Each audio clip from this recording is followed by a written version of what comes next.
1990. Rendons-nous à Montmélas, petit village du Beaujolais. Patrick Daman y est inscrit depuis 1983. C'est une classe unique.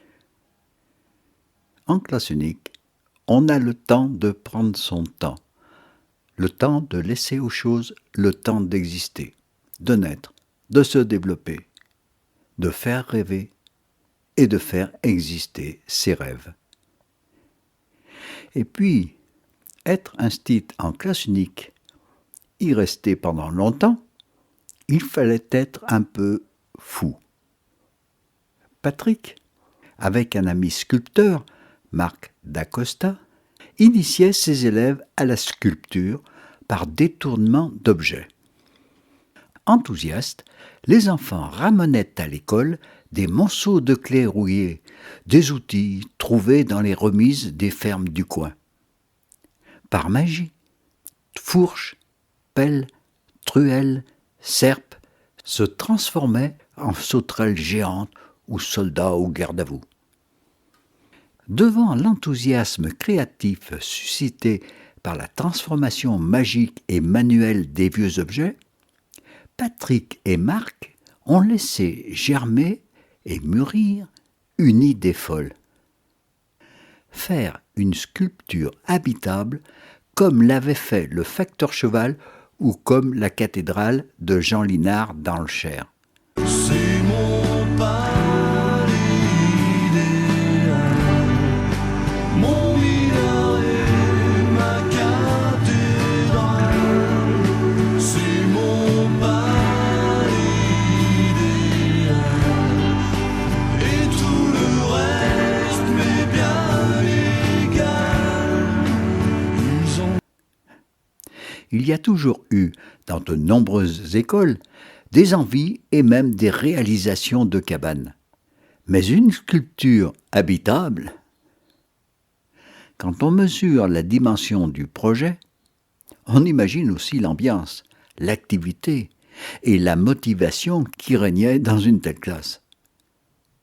Il y eut d'abord le stade des innombrables maquettes faites en classe avec, intégrées dans les plans, tous les rêves d'enfants. Des coins sombres pour se cacher, un tunnel, des igloos et une vraie cheminée pour faire griller les châtaignes. Puis, il fallut choisir où la faire. Marc, le sculpteur, proposa de la construire chez lui, dans un grand pré en lisière de vigne, au pied d'un hameau en pierre dorée. Réalité de ce que l'on aurait voulu que soit l'école du XXIe siècle. Elle sort de ses murs, envahit la communauté tout entière.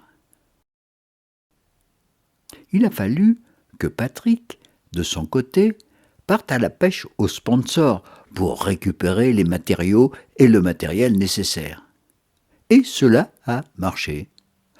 Les ciments Lafarge, le maçon pour le gros œuvre, un charpentier pour le bois de la charpente, etc. Jusqu'aux arbustes et fleurs, en passant par le transport des élèves jusqu'au chantier, les repas pris sur place, le week-end et les vacances. Et oui, l'école du XXIe siècle devra sortir de ses murs, mais aussi de ses horaires. D'autant que l'acte éducatif n'aura plus rien à voir avec une corvée. Et c'était bien le cas. Avec courage et patience, la nuit et le jour, sans jamais perdre confiance. Forme fantastique, mélange extraordinaire, un voyage dans un monde imaginaire. On a tous tellement... Cela a duré 4 ans. 4 ans, cela peut paraître absolument ahurissant à tous ceux qui ne sont habitués qu'au système scolaire traditionnel, où tout doit être terminé à l'heure et à l'âge prévu. Pendant ces 4 années, certains sont partis, revenus le dimanche ou le mercredi. D'autres les ont remplacés. Dans nos classes uniques, les petits pouvaient mettre les pieds et leur nez dans l'école bien avant l'âge obligatoire, pour accompagner un grand frère ou une grande sœur, ou la maman qui venait voir avant ce qui s'y faisait, Parfois même, celle-ci les y laissait un moment pour aller faire des courses. Lorsqu'ils y rentraient définitivement, ils étaient en pays de connaissance. D'ailleurs, certaines classes uniques avaient même la possibilité officielle de les accueillir dès 2 ans avec une ATSEM. Et puis, lorsqu'ils la quittaient pour aller au collège, nous les y voyions souvent revenir pour nous raconter comment cela se passait au collège, pour voir ce que continuaient de faire leurs petits copains, ou pour, comme avant, venir y faire ce qu'ils ne pouvaient pas faire chez eux, utiliser du matériel, etc. C'est la continuité sans laquelle aucune histoire ne peut s'inscrire, aucune collectivité ne peut exister et s'identifier. Et le château des enfants de Montmélas est devenu aussi un peu l'œuvre du village. Les mamies de la maison de retraite avaient tenu à confectionner rideaux et coussins. Pour les remercier, les petits bâtisseurs les avaient initiés à l'informatique. Des habitants venaient les aider lorsqu'il y avait besoin de muscles, etc. La communauté était vraiment devenue éducative, et l'école était bien celle du village.